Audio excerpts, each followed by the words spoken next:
Hi friends, mini log అండి. Morning అయితే నేను ఫ్రెష్ అయిన తర్వాత ముందుగా అయితే దేవుడి గది అయితే క్లీన్ చేసేస్తానండి. క్లీన్ చేసేసి సామాను అన్నీ తోమేసుకుని దేవుడి దగ్గర పూజ అయితే అయిపోయిన తర్వాత ఒక పక్క చట్నీ చేసి ఇంకో పక్క ఇడ్లీ పెట్టి ఇంకో పక్క టీ పెట్టేస్తానండి.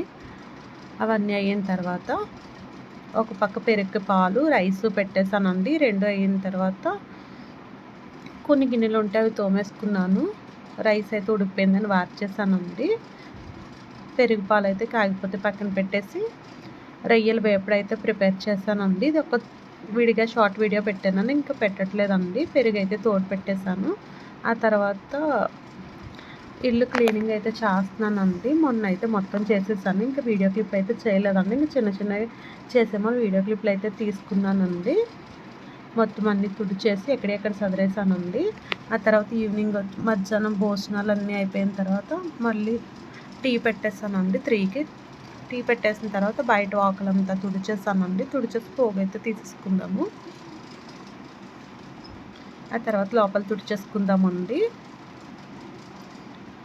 ఈలోపు మధ్య మధ్యలో అయితే బట్టలు ఉతకడం పైకి వెళ్ళి ఆరబెట్టేసి వచ్చేసానండి. ఇంకా అదైతే వీడియో క్లిప్ అయితే తీయలేదండి. ఆ తర్వాత వచ్చేసి ముందుగా అయితే 2 బెడ్రూమ్లు తడిబట్ట అయితే పెట్టేశానండి. ఆ తర్వాత 2 బెడ్రూమ్లు అయిన తర్వాత కిచెన్ పెట్టేసుకుందామండి. కిచెన్ అయిపోయిన వెంటనే హాల్ పెట్టేసుకుందాము. ఇంకా బట్టలు వీడియో అయితే షూట్ చేయలేదండి. ఎందుకంటే షార్ట్ వీడియోలో అప్లోడ్ చేస్తున్న వాళ్ళు టైం సరిపోవట్లేదని ఇంక వీడియో అయితే తీయలేదండి. ఇంక బట్టలు ఉతకడం ఆరబెట్టేయడం అదంతా వీడియో లేదండి.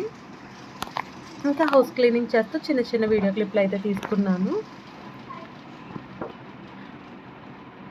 మొత్తం హౌస్ క్లీనింగ్ అయితే అయిపోయిందండి. ప్రతి గురువారం ఇలానే క్లీన్ చేసుకుంటాను. హాల్ అయితే అంతా అయిపోవచ్చిందండి. ఇంకొక 10 మినిట్స్ అయితే సరిపోతుంది. హాల్ క్లీనింగ్ అయిపోయిన తర్వాత ఈవినింగ్ కర్రీ వచ్చేసి బీరకాయ కర్రీకి అనేసి తీసుకున్నానండి. ఇంక ఇవైతే బయటకు వెళ్ళేసి కట్ చేసుకొచ్చేద్దామండి. ఆ తర్వాత కట్ చేసిన తర్వాత ఎసరు పెట్టేసి ఇంకో పక్క బీరకాయ కర్రీకి తాలింపు పెట్టేస్తున్నానండి. ఆనియన్ వేగేలోపు బీరకాయ కట్ చేసేసుకుందాము.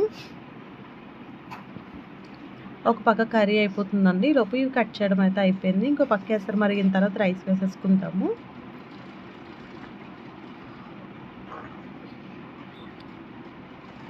ఒక పక్క వచ్చేసి రైస్ ఉడికిపోతుందండి. కర్రీ కూడా అయిపోవచ్చింది. ఇంక పెరుగు పాలు పిల్లల పాలు పెట్టేసి గిన్నెలన్నీ సింక్లో పెట్టేసుకుందామండి. ఈలోపు గ్యాస్ కూడా క్లీన్ చేసేసుకుందాము.